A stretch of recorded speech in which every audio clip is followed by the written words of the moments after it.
Hi, and welcome to the Creative Treehouse. My name is Robin Broom, and I am an independent Stampin' Up! Demonstrator in the United States. Thanks so much for joining me in the Treehouse today. Today is a fun project. It is a window pop-out card, and it does like this. Super fun, and it's utilizing a relatively new bundle that's called Lighting the Way. And this is the stamp set, and I have a few of the dies here. The dies, there's not a stamp that is associated with this one, but there's different lightning bugs and pieces, and so that is what inspired me. That and another fellow demonstrator had used this same bundle with this same pop-out card, and I was just inspired, and so I decided to make mine a little bit different. And my family loves lightning bugs, especially my daughter, and she calls them tree glitter. And so I wanted to make a tree glitter card. And in the early summer, when the lightning bugs come out, it's just fun to go outside and see on a dark night, see them glittering in the trees, thus the tree glitter name.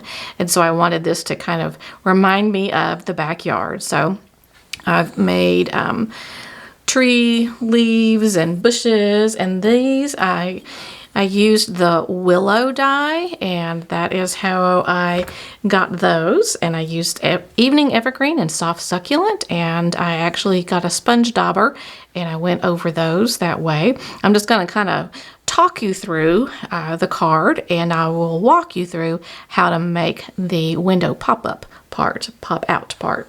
So I used evening evergreen, and I for the frame, and cut it out with the stitched rectangle die, and I daubered the bushes too, and the bushes they came also from the willow set. It was this one, and also this bush, and I just cut them. And then it's kind of interesting, I tried to find something that would make it look more like a bush. And so to me, this particular stamp from Eden's Garden did, because it's got branches and leaves.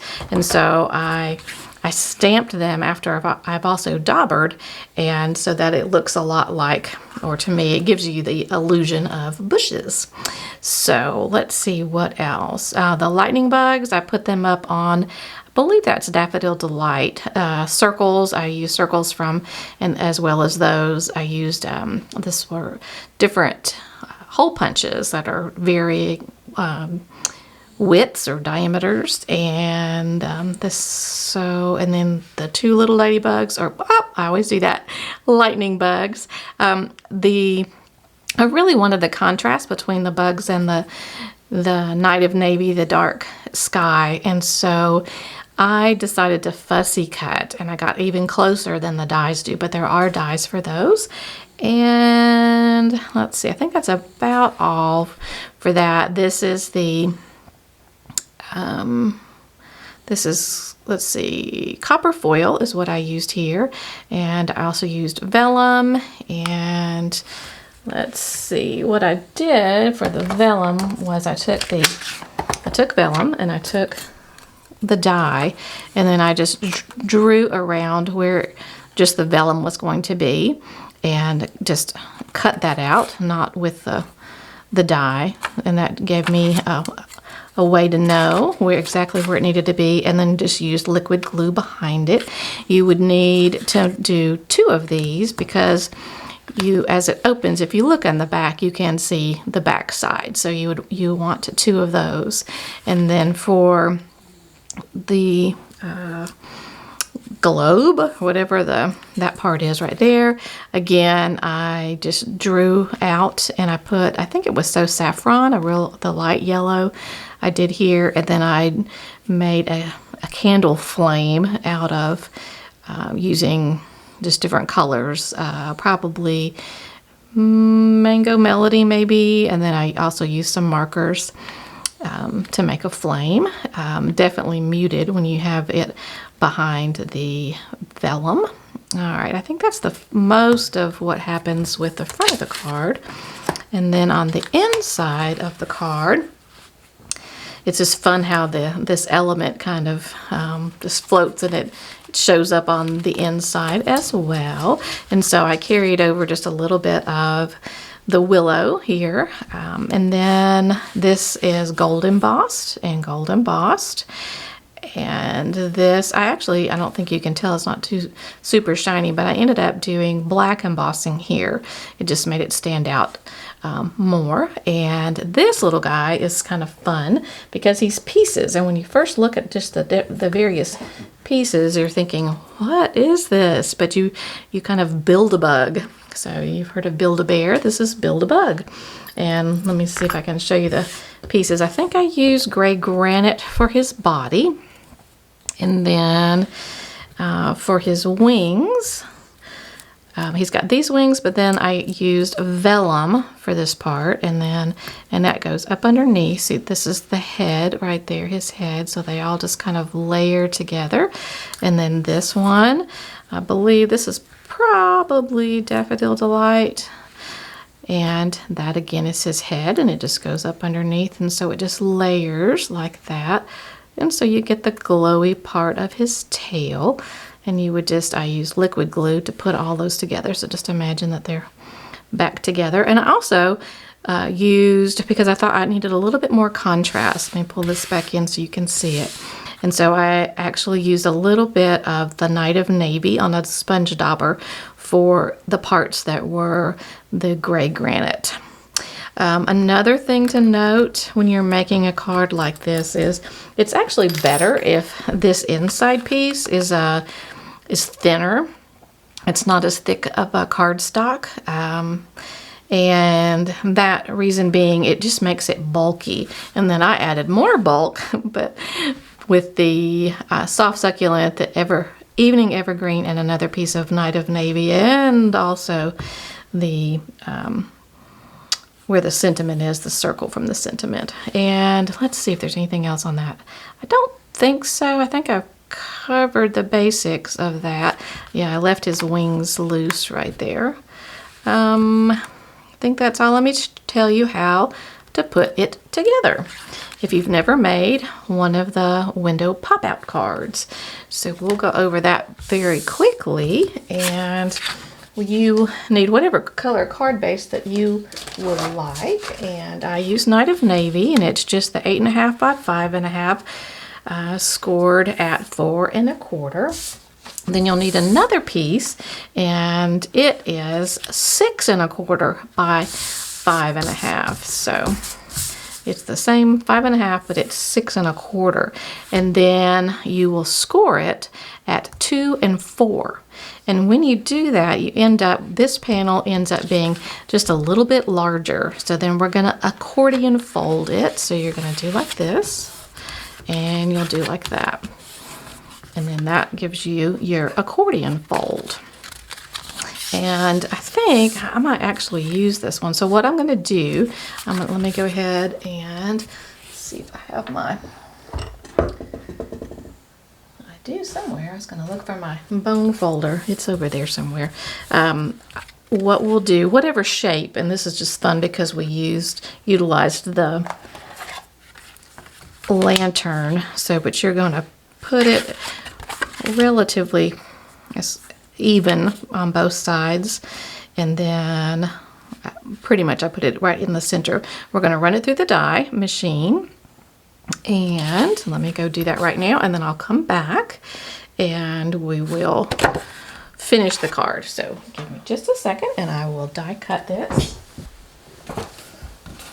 All right, so now we've created our hole there, and you will need to use that same die on gold foil, copper foil. I use the copper foil. There's different ones. I liked that. You'll need 2 of those because you're going to put one here and one on the other side, as I mentioned before. And I actually used 2 pieces of vellum as well. And And then I think that's in you need a flame on the other side in case anybody was really looking. But anyway, it's pretty much covered up. So there we've got this part. And we'll go back to here to our accordion piece. And the piece that I said extended and was a little bit longer, we're going to adhere tearing tape to the back of this. So we're going to turn it over. And I apologize for barking dog. She sees some large birds in the backyard. Oh, I didn't make that one quite long enough. So we'll do it fairly close to the edge there, and also next to the squirrel line here. And it needs to be, liquid glue is probably not strong enough. You really need something strong. Anytime that you've got a card with moving parts, usually the tear-in tape is the best for that. So let's see. So we'll pull off the backings of the tear-in tape. And then I will adhere it. I'll show you where that goes. Maybe. My fingernail's not grabbing it. Okay, so there it is, and we're going to adhere it to that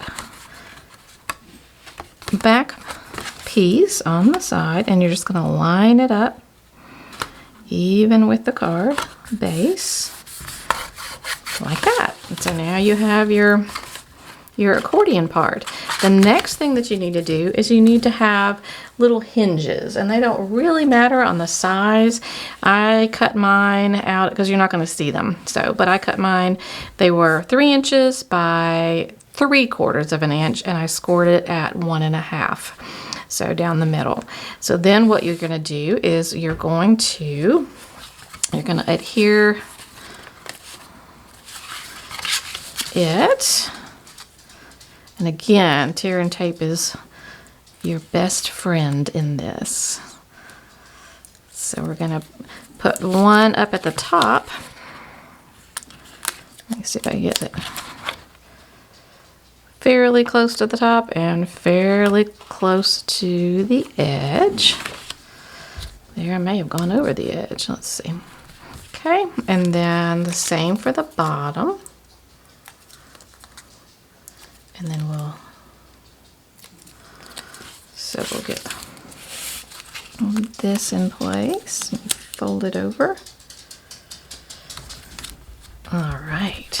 Okay, now we can take off these pieces.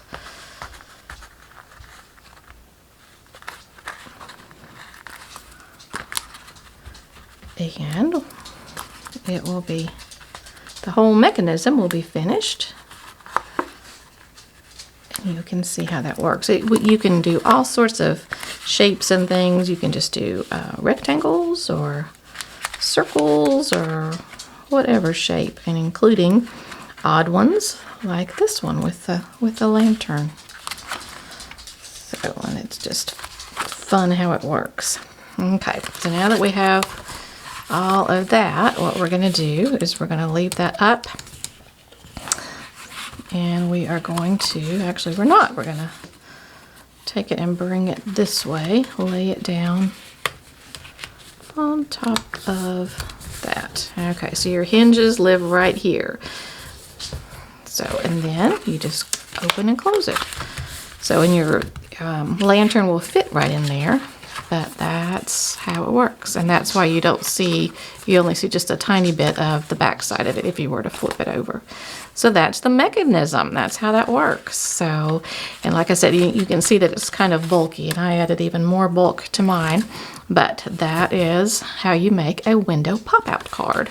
So, and back to this one, just to show you, and I left all these kind of loose just to make it seem more like a tree. So that's the card. Thanks for watching. I hope you enjoyed it. I hope that you'll make one. It doesn't have to be the same bundle, but this bundle is available. I'm thinking through April, so it's available for another couple of months. We'll find out soon whether it's one that might happen to carry over, but it's really, really fun. I hope it does, because I'm anxious to make a few more cards using the bundle, completely different ones. There's just lots of fun ideas. The sky is the limit. So thanks for watching. If you have not subscribed to my YouTube channel, I would love it if you would hit the subscribe button. And if you already have, thanks so much. Thanks for coming back. And you can follow me on any of the social media platforms, and you can also sign up for my newsletter, where you'll find out things that are happening weekly at the Creative Treehouse. And some of those are virtual events. Some of them are in person. So you can check it all out. And I'll see you next time in the treehouse for another project. Thanks again. Bye-bye.